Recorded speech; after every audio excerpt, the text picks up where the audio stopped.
बढ़ते हैं अपने अगले सवाल की तरफ। ये सवाल भी काफ़ी सही है। पहले सवाल को समझते हैं। एक ब्लॉक है कैपिटल ए और ये स्प्रिंग से कनेक्टेड है। ठीक है, स्प्रिंग अपने नेचुरल लेंथ में एल नॉट, इसकी जो नेचुरल लेंथ है वो गिवन है यहाँ पे। स्प्रिंग का स्प्रिंग कांस्टेंट गिवन है 5 mg/L0। ठीक है, हुआ क्या है कि इस ब्लॉक को यहाँ से एक धागे से बांधा गया और यहाँ पे एक सपोर्ट है, धागे से इसे बांधा गया। ये ब्लॉक का दूसरा हिस्सा एक स्ट्रिंग से कनेक्टेड है और वहाँ से एक ब्लॉक बी जो कि m मास का है वो सस्पेंडेड है। ठीक है, सवाल पढ़ते हैं। Block A resting on a smooth horizontal plane. ये जो प्लेन है ना, ये स्मूथ है, मतलब कोई भी फ्रिक्शन का यहाँ पे लोचा नहीं है, smooth. Block B of same mass, यानी दोनों का मास m है, इसका मास भी m है और जो इसका मास है वो भी कितना गिवन है, यहाँ पे हम लिख दे रहे हैं इसका मास भी जो है वो m गिवन है, सेम मास का है। If string S is cut, कह रहा है कि जैसे स्प्रिंग एस को हम कट करेंगे, find the speed of block A and B when A will break off the plane. कह रखा है कि जब ए इस सरफेस को छोड़ेगा आप उस टाइम की स्पीड बताओ। ऑब्वियस सी बात है कि जैसे स्प्रिंग को कट, ये स्ट्रिंग धागे को जैसे ही कट करेंगे यहाँ से, ये ब्लॉक नीचे जाएगा। इस ब्लॉक के नीचे जाने की वजह से ये ब्लॉक हॉरिजॉन्टली दाहिनी तरफ आएगा और एक टाइम ऐसा होगा कि सरफेस को ब्रेक करेगा, ये सरफेस को छोड़ेगा। सरफेस को क्यों छोड़ेगा अभी हम देखेंगे क्यों छोड़ेगा ये, और जब सरफेस को छोड़ रहा होगा उस टाइम की इसकी स्पीड आपको बतानी है। ठीक है, तो चलिए सवाल को शुरू करते हैं हम लोग। तो सबसे पहले तो वो सीन ड्रॉ कर लेते हैं जब ये सरफेस को छोड़ रहा होगा। ठीक है, और सरफेस को क्यों छोड़ेगा ये भी, कुछ देर पहले आगे चला आएगा उसके बाद ही छोड़ेगा सरफेस को, यहाँ तो छोड़ेगा नहीं। तो ये धागे को कट करने के बाद का डायग्राम हम ड्रॉ कर रहे हैं। After string is cut, string जब कट हो जाएगी उसके बाद का डायग्राम हम देखने जा रहे हैं। तो सबसे पहले तो अपना ये रिजिड सपोर्ट है, this one is our rigid support. Spring यहाँ पे तो होगी नहीं, ये ब्लॉक कहीं यहाँ पे आ जाएगा, तो ये हॉरिजॉन्टल सरफेस पे हम ड्रॉ कर लेते हैं नीचे। This one is our horizontal surface, ठीक है ना, ये स्मूथ हॉरिजॉन्टल सरफेस है। और ये जो ब्लॉक है ना हमारा, ये ब्लॉक कहीं यहाँ पे आ चुका है। ठीक है, ब्लॉक हमारा है ब्लॉक ए। ये स्प्रिंग अब कुछ ऐसे होगी, ये स्प्रिंग अब कुछ ऐसे होगी। ठीक है, हम मान लेते हैं कि स्प्रिंग जो है वो ये तो पहले एल नॉट गिवन था, ये हमारा एल नॉट था और हमने माना स्प्रिंग इधर इतना गई है, स्प्रिंग नहीं ब्लॉक। ठीक है, ये ब्लॉक इधर इतना गया है, ये आपका एल नॉट गिवन है। भाई ऑब्वियस सी बात है कि यहाँ पे स्प्रिंग की लंबाई बढ़ी है। भाई स्प्रिंग की लंबाई यहाँ पे एल नॉट थी, जब ब्लॉक यहाँ पे आया होगा तो स्प्रिंग की लंबाई में थोड़ा सा यहाँ पे इंक्रीज हुआ, थोड़ा सा लंबाई। हम मान लेते हैं कि यहाँ पे जो लंबाई है ना वो हो गई है एल नॉट प्लस एक्स के बराबर। एक्स का एक्सटेंशन आ चुका है स्प्रिंग के अंदर। ठीक है, अब जब एक्स का एक्सटेंशन स्प्रिंग के अंदर आ चुका है तो चलो ये वाला हमने मान लिया, इसको हम मान लेते हैं थीटा, इस एंगल को हम मान लेते हैं थीटा। जब एक्स का स्प्रिंग के अंदर एक्सटेंशन आएगा तो स्प्रिंग एक फोर्स लगाना शुरू करेगी। तो स्प्रिंग फोर्स को ज़रा हम देख लेते हैं। स्प्रिंग फोर्स लगेगा इधर और ये स्प्रिंग फोर्स हो जाएगा k इंटू एक्स के बराबर। इस स्प्रिंग फोर्स के दो कंपोनेंट होंगे, ठीक है ना, तो एक कंपोनेंट होगा इस डायरेक्शन में और दूसरा कंपोनेंट होगा इस डायरेक्शन में। दोनों कंपोनेंट को हम देख लेते हैं। तो ये एंगल थीटा है तो ये भी एंगल थीटा हो जाएगा। ठीक है, तो के एक्स का जो इधर वाला कंपोनेंट होगा वो आपका हो जाएगा के एक्स कॉस ऑफ थीटा, और के एक्स का जो इधर वाला कंपोनेंट होगा, ये तो vertical component, this one is horizontal component, ये आपका हो गया के एक्स साइन ऑफ थीटा। साथ ही साथ ब्लॉक का नीचे की तरफ मास, ये वेट इसका नीचे की तरफ एक्ट होगा mg के बराबर। ठीक है, mg के बराबर एक्ट होगा। और हम मान लेते हैं कि ये जो ब्लॉक है इधर h आगे गया है, इसको हमने मान लिया h मान लो, हाँ h ही मान लो क्योंकि x ऑलरेडी हम ले चुके हैं। साथ ही साथ यहाँ पे हमारी पुली कनेक्टेड है, ये स्ट्रिंग यहाँ पे आई। अब बताओ ये अगर h आगे गया है ब्लॉक, तो ब्लॉक बी h नीचे आया होगा स्ट्रिंग कांस्टेंट के रिलेशन से। ठीक है, तो ब्लॉक बी पहले मान लेते हैं कि यहाँ पे हुआ करता था अब जो ब्लॉक बी है वो यहाँ पे ना होके कहीं यहाँ पे है, ठीक है ना। This one is our block B, और ब्लॉक बी जो है वो कितना नीचे आएगा, अब लोग एच ही नीचे आएगा, जो एच के बराबर नीचे आएगा, ठीक है। यहाँ पे इसकी जो स्पीड है, स्पीड को ज़रा सा, यहाँ पे इस ब्लॉक की स्पीड हमने मान लिया v, तो ऑब्वियस सी बात है कंस्ट्रेंट रिलेशन से यहाँ भी इसकी स्पीड कितनी हो जाएगी, v हो जाएगी। सेम टाइम में सेम डिस्टेंस कवर कर रहे हैं, ए बी एच चला, बी भी नीचे एच चला, इसका मतलब इसकी स्पीड अगर यहाँ पे v है तो इसकी भी स्पीड क्या होगी, v के बराबर होगी, ठीक है। अब ज़रा समझिए, इस ब्लॉक को ब्रेक ऑफ कौन कराएगा, मतलब सरफेस छोड़ने के लिए मजबूर कौन करेगा। आप बोलोगे ये ऊपर वाला फोर्स के एक्स कॉस थीटा, अगर K x cos theta M G से बड़ा होगा तो ये सरफेस को छोड़ देगा, एटलीस्ट एम जी के बराबर तो होना चाहिए के एक्स कॉस थीटा, ठीक है।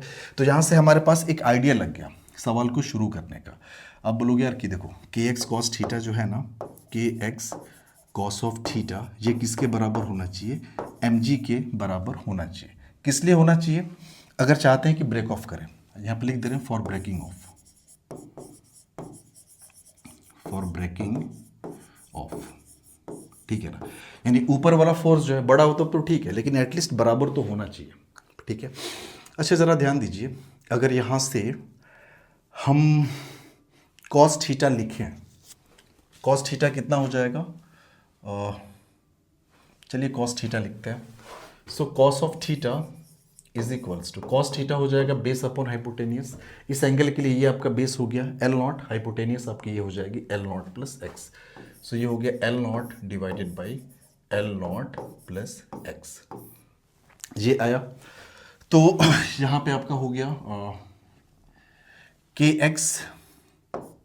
एक्स कॉस थीटा को हमने लिखा L not divided by L not plus X is equals to M, और ये हो गया जी।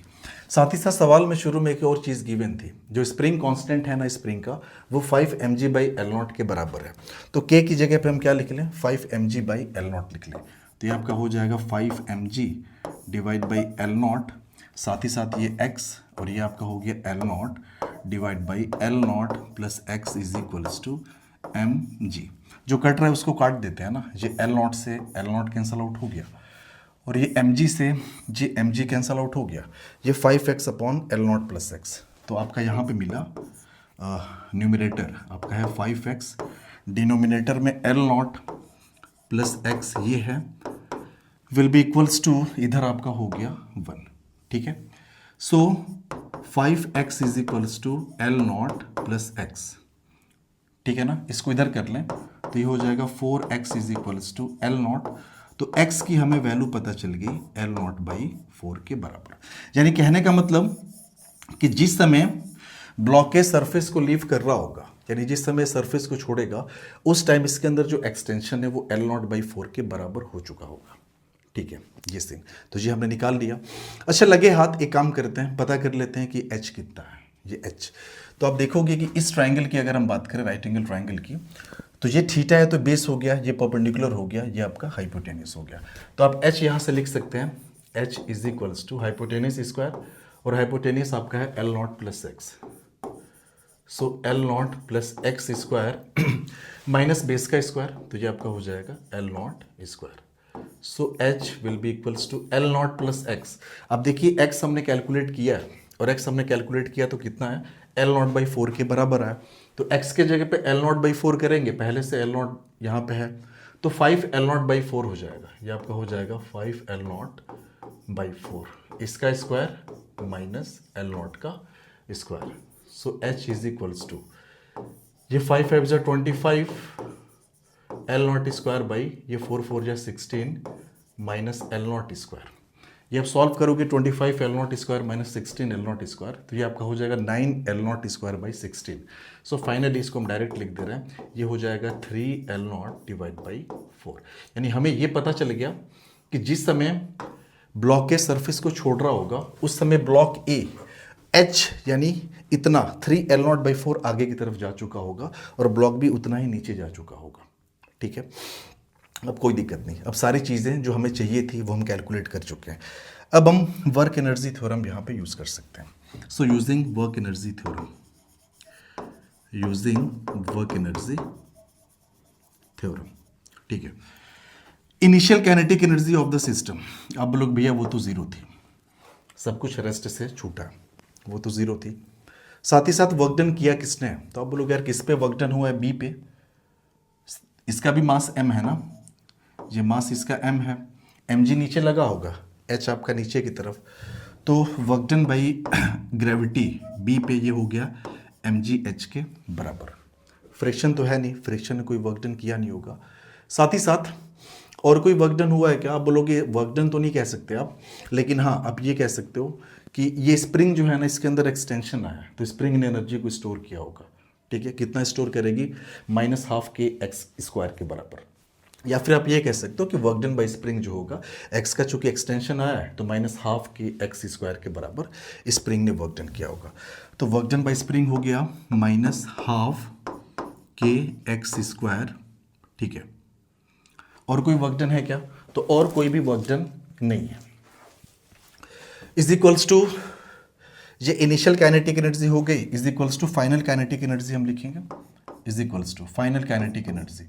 फाइनल काइनेटिक एनर्जी क्या हो जाएगी भैया, ये m मास का है, स्पीड v है, तो हाफ mv² इसके पास, ये भी सेम मास का है, इसके पास भी स्पीड v होगी कंस्टेंट के अकॉर्डिंग, तो इसके पास भी हाफ mv² के बराबर काइनेटिक एनर्जी। तो जो फाइनल काइनेटिक एनर्जी हो जाएगा वो 2 टाइम्स हाफ mv² के बराबर होगा। ये 2 से 2 कट गया, ठीक है ना। अब यहाँ पे सारा वैल्यूज को हम रखते हैं, mg और h की वैल्यू हमने 3L0/4 निकाली है, तो ये आपका हो जाएगा 3L0/4 माइनस हाफ।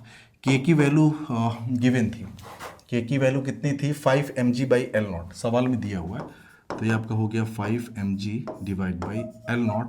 और x हमने कैलकुलेट किया है L0/4 आया है, तो x की जगह पे L0/4, so this is L0/4 का स्क्वायर इज इक्वल्स टू, इधर आपका हो जाएगा mv²।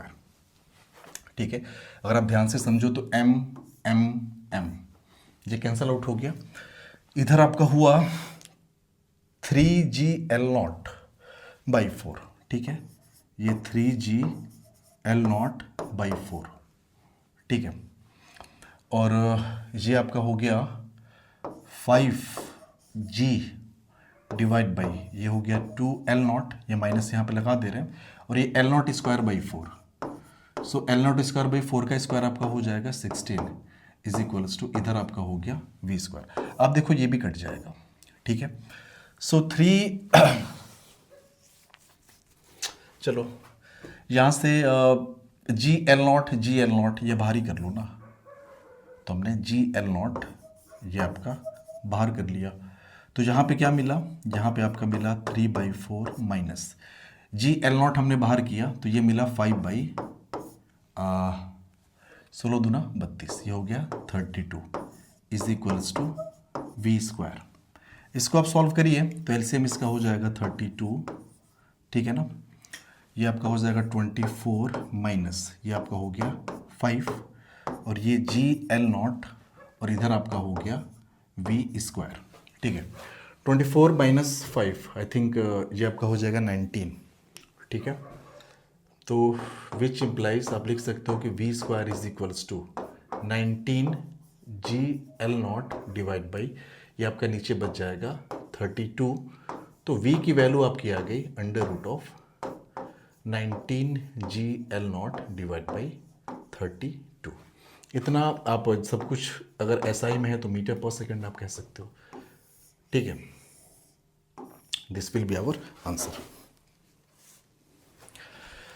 तो ये इस सवाल का सलूशन है, आई होप कि आपको समझ में आया होगा। Thank you.